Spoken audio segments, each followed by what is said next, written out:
আসসালামু আলাইকুম।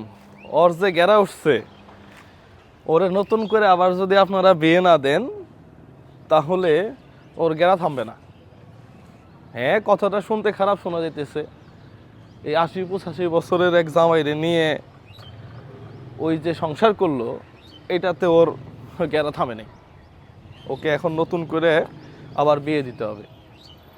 মানে মানুষের তো একটা ন্যূনতম ফ্যামিলি স্ট্যাটাস থাকে নাকি, যে আমার স্বামী মারা গেল, মানুষজন আমাকে নিয়ে টোল করে, তারপরেও আমি কেন এই ধরনের বিশ্রী অঙ্গভঙ্গি করি?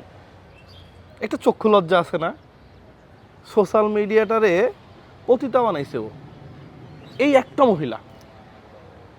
মানে ও যাতা করতেছে, কাপড় বিক্রি করতেছে ছোট পোশাক পরে।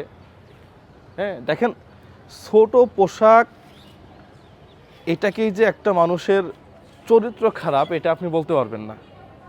কিন্তু ছোট পোশাকের সাথে সাথে যদি আপনার অঙ্গভঙ্গি এবং কথার কোনো ব্যালেন্স না থাকে তাহলে আপনি বেয়াদব।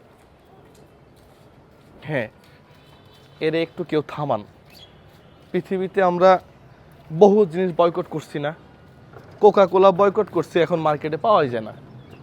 তো এর বয়কট করতে পারেন না? এর কাছ থেকে এই জামা কাপড় কে কিনে?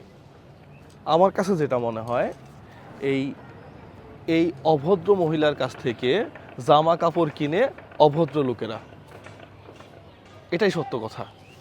এর আগে বয়কট করেন, এরে বয়কট করা উচিত।